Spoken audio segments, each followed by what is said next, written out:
Welcome back to another video. In today's episode, I'm going to be showcasing one of my favorite cameras and a camera that I think is insanely underrated. This 35mm point and shoot camera is called the Canon Sureshot OWL.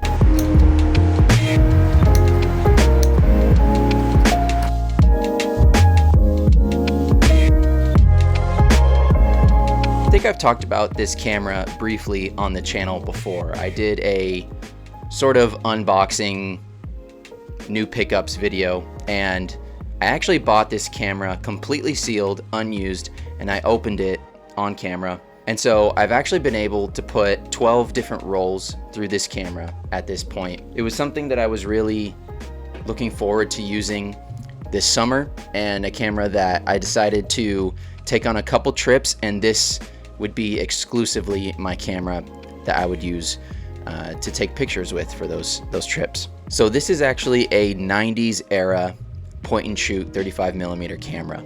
This is an incredibly affordable camera, at least by today's standards. From what I can see on eBay, if you want to find an untested version of this camera, you can get it for as little as $18 or $20. So what makes this camera special? What makes it so underrated, in my opinion at least? Besides the price, which makes it very affordable, I honestly think this camera has just about everything that a point and shoot needs. There's no fluff here, it's very bare bones, but at the end of the day, all you really need is a little autofocus, built-in flash, maybe a self timer. But personally for me, the biggest thing about this camera is the giant viewfinder. One with that big owl view, it's a hoot and a howl. Every shot's a sure shot. It's not that big a deal. It's nice that sometimes I use a camera and I don't have to have an insane amount of eye strain just to look through the viewfinder.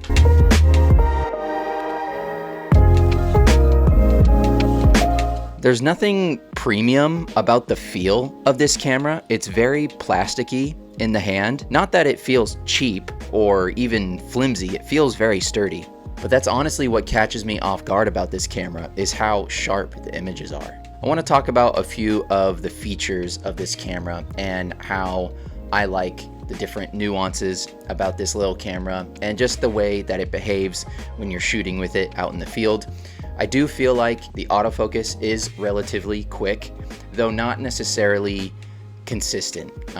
There were a lot of times that it gave me the in focus and metered green light lamp that lights up in the viewfinder, and things were not as in focus as I would have liked. I didn't have a chance to look up the technical specs of what the minimum focusing distance is on the camera. I was definitely just playing it by feel, but I would say in my experience after shooting the amount of rolls that I've shot with it, between 5 and 7 feet is kind of where you want to put your closest subject to get the best results with the autofocus. And then a nice feature about this camera is the auto wind and auto rewind. And I actually found the wind to be pretty intuitive. Without loading very much film into the spool and lining up the sprockets just right, you could actually pretty consistently get 37 exposures out of this camera. The quality of the pictures is honestly what makes this camera stand out in the world of cheap point and shoot cameras. I was really blown away by how sharp these images are. The characteristics of the lens are definitely soft around the edges,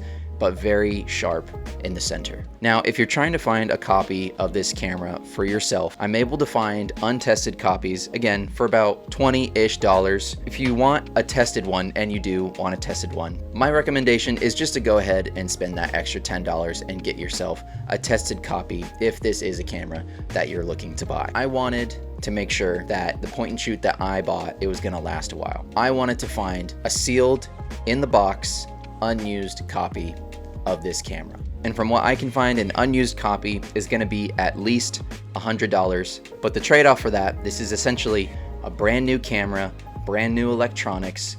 They're not going to die on you anytime soon. You're going to get a lot more mileage out of an unused copy. My suggestion and my enthusiasm tells you to just go buy one of these cameras. I think they're great for the price.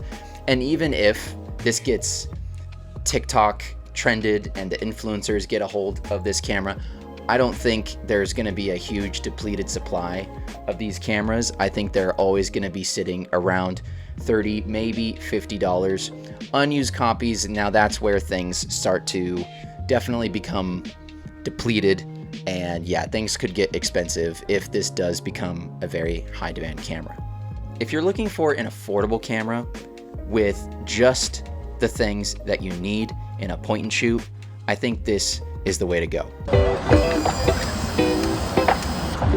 The speed with which you did that was insane.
Thank you guys so much for watching this video. If you liked the video, be sure to hit the like button, consider subscribing, and if you want to continue supporting my work and this channel, you can become a member of the channel by clicking the join button down below. Thank you again for the support. I'm gonna leave some more images that I took with the Sureshot OWL. Thanks again for watching, and I'll see you in the next one.